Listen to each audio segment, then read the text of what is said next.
Welcome to the Cory Lee Show, where our focus is on building leaders and transforming culture. My name is Cory Lee, and in each episode, I aspire to ignite something on the inside of you that encourages you to grow yourself and to make an impact on the world around you. Welcome to the Cory Lee Show.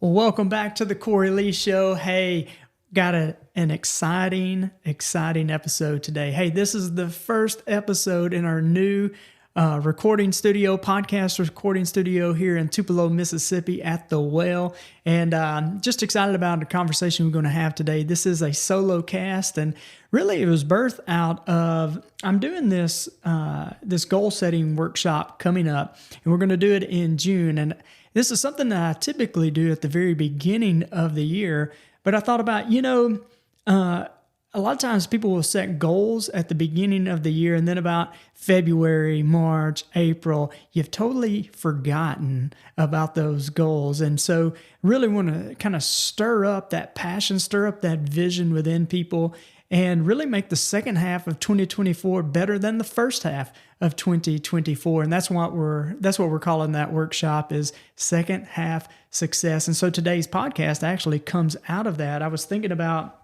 I don't know how many of you out there are listening that maybe you've had this big goal, this big dream, this kind of desire that is deep within you. And then you've been dreaming about it for a while, and then you build up the courage to actually take that step, and then it falls flat.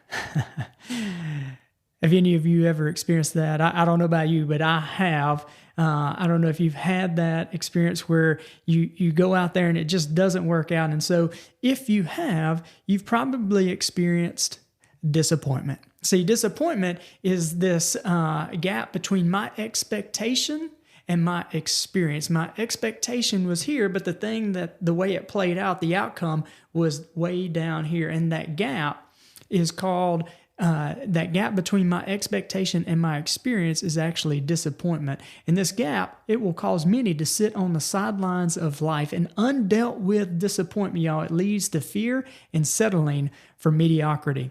And I drew this fancy picture. If you're listening to it on audio, you're not seeing this, but what we have this idea of what success is supposed to look like, and it's supposed to be pretty. I've drawn this picture of a smiley face and a straight line up to a star. That's what we think success should look like. But I want to show you, and you can check this out on YouTube, the reality of what success is. That's what reality is. It's a bunch of squiggly lines. You got a smiley face, and then the squiggly line goes all over the place till you finally reach your star. And I think we think that success is supposed to be easy, that it's supposed to come quick and it's supposed to come easy. There shouldn't be any hiccups. And if there is some kind of hiccup, then something is wrong. In the book, Think and Grow Rich, Napoleon Hill, he says that most people, they throw their arms up, they quit at the very first sign of opposition. But then he said there are a few people who carry on despite all opposition. And I love this story that my friend Chris Payne, he uses a lot, this analogy, and he talks about this biodome. And in this biodome, they put all these plants in there. They put some trees and flowers and shrubs, and they created this perfect environment for all these plants to grow. It had the perfect sunlight. It had all the perfect atmosphere. They would water it perfectly, and the plants would start to grow. The trees and the flowers, they would start to bloom, and they would grow. And then over time, the trees gotten taller. And one day, the scientists come in, and this one gigantic tree had fallen over. And they're like, man, what in the world happened here? And as they started to dig and to study it and to research it, what they found was the tree had become so top heavy, and the roots weren't very strong. The roots weren't deep. They weren't wide. And what they found was, because it was in the perfect environment, it didn't have to deal with any of the problems. It didn't have to deal with the weather. It didn't have to deal with the storms or the winds of life and the seasons of change. And so it's only through those challenges and the seasons of life that tree would be blown to the right, and that those roots would dive deep. It would be blown to the left, and those roots would dive deep into the ground, causing it to be strong. And see, I think many times we think success should be simple and it should be easy, but it's through the challenges that we often develop the character. We develop the staying power. And I want to read you this. This is I love this quote by Michael Jordan. He says, "I've missed more than 9,000 shots in my career." How about that? He said, "I've lost almost 300 games. 26 times I have been trusted to take the game-winning shot, and I missed." He said, "I failed over and over and over again in my life, and that is why I succeed." See, to be the best in the world, it comes by not only success, but failure. See, we tend to think success and failure are two totally opposite things, but they are actually two sides of the same coin. See, our successes help us to be bold. It helps us to boldly move forward in our failures, while failure keeps us humble in our successes. You can do your own research, but every single great athlete, every single great sports team, every single truly great and impactful business, every great move within society, it first started with those who had the grit to carry on while momentum was being built. See, if you followed my podcast or you followed my stuff for a little bit, you know that I love to say that belief brings out the best in people. Belief brings out the best in people. Every single great person I've ever met, every single great person I've ever read about, they all say the same thing. He believed in me before I believed in me. She believed in me before I believed in me. Most people start on the borrowed belief of other people, but let me tell you something. It is easy. It is easy to believe in people when they're already doing awesome things. See, it's easy to believe in people when they've already got a pile of accolades. But it's a whole other thing to believe in people before they've earned the right to be believed in. And I think the same thing is true for teams, whether that be business or sports, it doesn't matter. See, it's easy to be a bandwagon fan. I'm a huge Cubs fan. And so in 2016, when they won the World Series, finally, it's easy to be a bandwagon fan. It's not easy to be a Cubs fan when they're losing 100 games per year, right? That's not easy. And so I'm sure there's people out there that have disappointments. And I just want to help you with a little bit of disappointment with one word. I want to help you deal with that disappointment that you may have had personally as you continue to pursue greatness, because I believe greatness is in you. I believe you are called to do amazing things, that you are created in the image of God, that you are no accident, you are no mistake, and you are no failure, because God doesn't make mistakes. He doesn't make accidents, and He doesn't make failures. So accidents, mistakes, and failures are events, not identity statements. And so the word I want to give to you and kind of spend the rest of this podcast on is the word preparation. Preparation, right? That doesn't sound like a fun word. It doesn't sound exciting, but you know what? Preparation has a payment plan, and it is an upfront payment, but it's also a continual payment. And so I want to give you a couple of thoughts as you think about preparation. Many of you know some of my favorite speakers and authors and thought leaders are some of the old ones like Jim Rohn and Zig Ziglar and even John Maxwell. But some of these thoughts come from them and some of them are my own. But the first thought when I think about preparation, number one, is that you got to understand that most overnight successes were 20 years in the making. Right? We see the result, but we don't see the work that goes on in the background. I love the Joe Frazier quote where he says that champions aren't made in the ring, they're merely recognized there. I love that. And I was actually doing this training with the team one time, and we were talking about that. And one of the ladies, she came up to me at the end of the training. She said, I like that Joe Frazier quote, but our daughter plays travel softball. And they've got a different saying that's kind of in the same vein. She said, our daughter's team, they say trophies aren't earned at the tournament. That's just where you pick them up at. See, I like that. See, it's not necessarily what you do in the light, it's what you do in the dark. Because what we do in the dark eventually will be brought to the light. The preparation or the lack of it that we do in the dark, it always will be revealed in the light. And so most overnight successes is actually 20 years in the making. Number two, you must start where you are to get where you want, right? And many times I get the opportunity to do one-on-one coaching with leaders and leaders from all over the country and really the world. And there's this phrase and this thought that often pops up is, whenever I get that new promotion, whenever I get that new role, then I will. Whenever I make more money, then I will start tithing. Whenever I get to a certain point in life, then I will actually spend more time with my wife and the kids, or my husband and the kids. I'll make more time for the other relationships in my life, but I got to get to this certain point. And what I want you to know is that I will wait until is not a strategy for success. You got to do here and the now so you can be prepared for the then and the there. Hey guys, I hope you are enjoying this episode of the Cory Lee Show. Y'all, I am on a mission to build leaders and to transform culture. So if you're looking for a speaker who speaks directly to the heart, a mentor to come alongside you and your team, or if you're in a position where you're looking for a personal coach who embraces where you are and also believes in who you could become, then I would be honored to walk this path with you. Simply reach out to me on my email at Cory@CoryLeeLeadership.com. Look, let's make your vision a reality. Contact me and together we'll navigate the path from aspiration to achievement.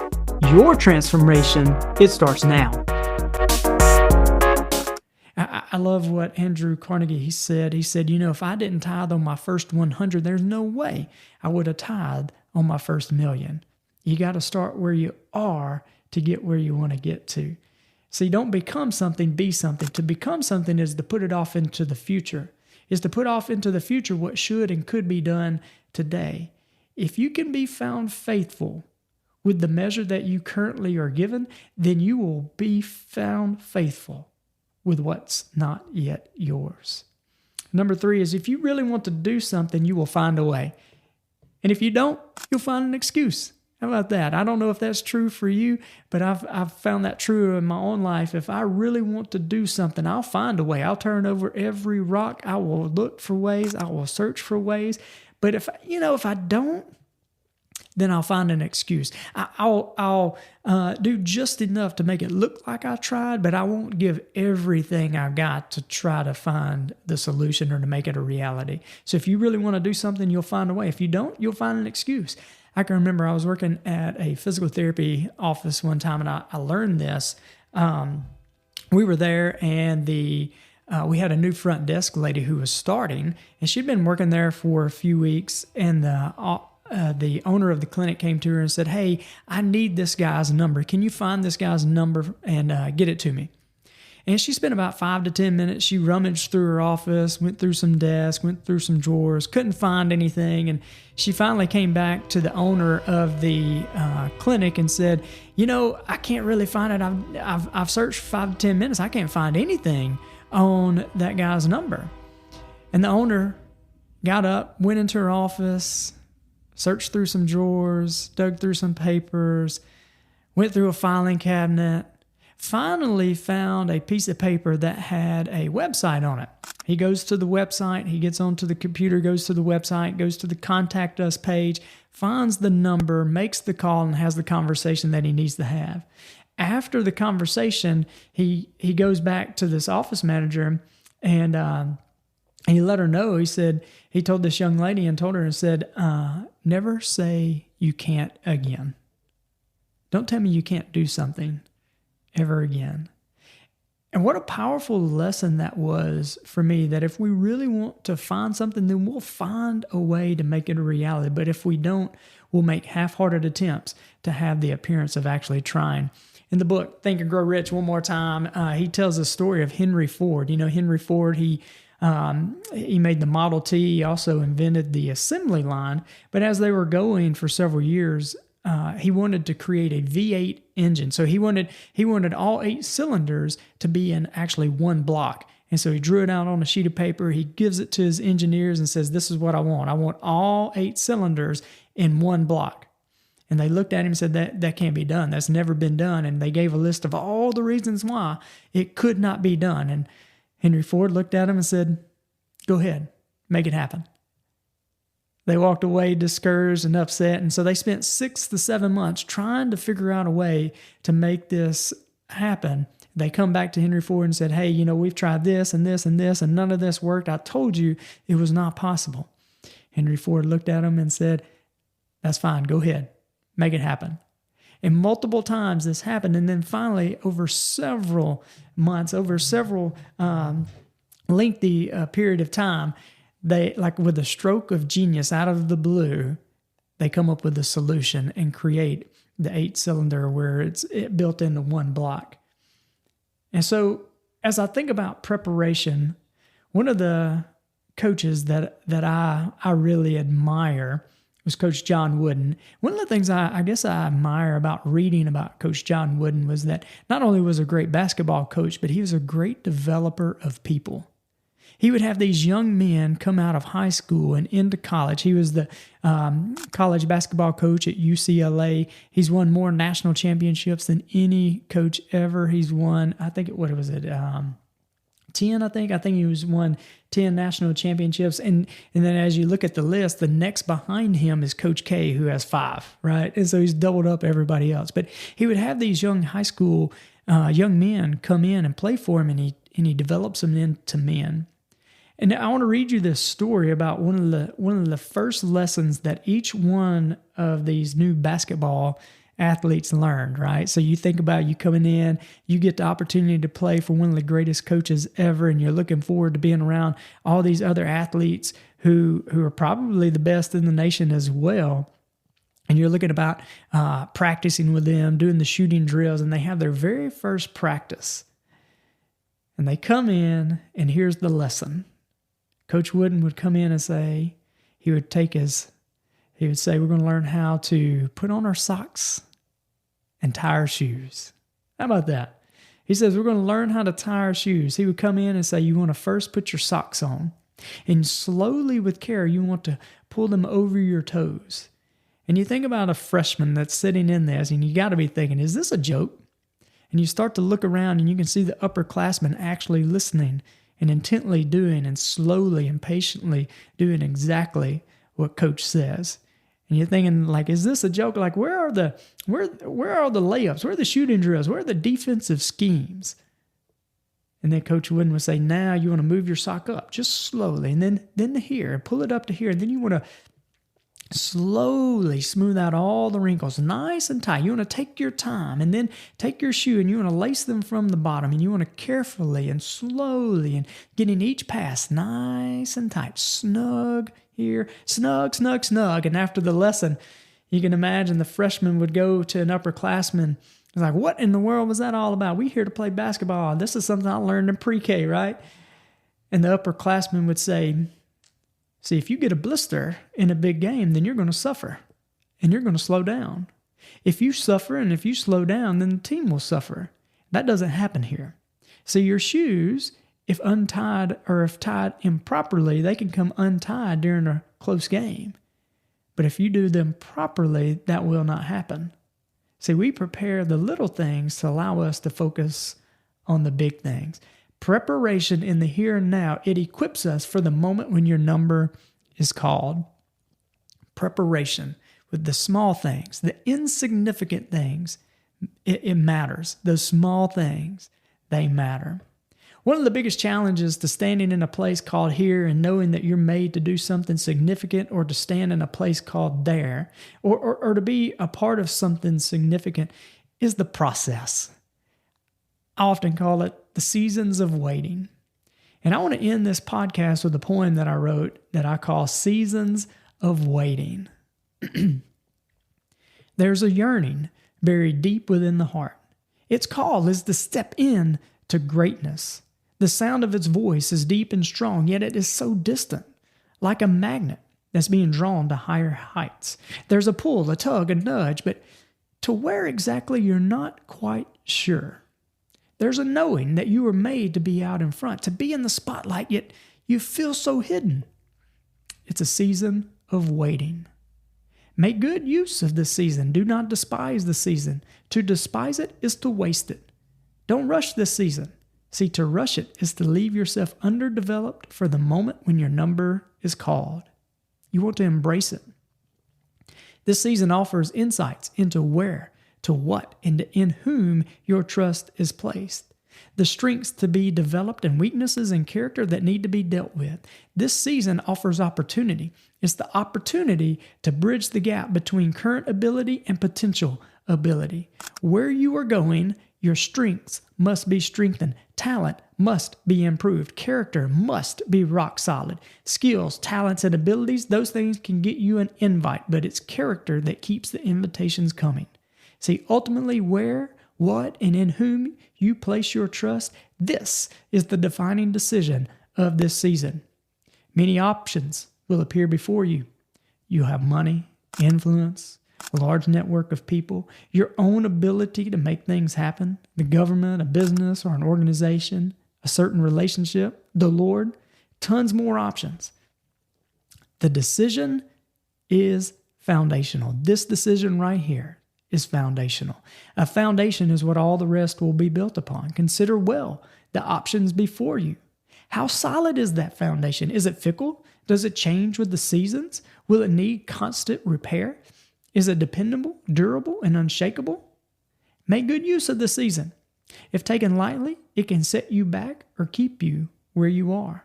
Taken intentionally, it can pull you up to where you were designed to be. See, you are no accident. Your life has purpose. The season of waiting is time for discovery, what you're made of and what you're made for. The season of waiting is time for building and becoming, to become the type of person that's built from the inside out, not the outside in. See, inside out develops strength to stand under the weight of destiny. Embrace the season. Embrace the moment. And when your moment comes and when your moment finds you prepared, do not apologize for the harvest you reap.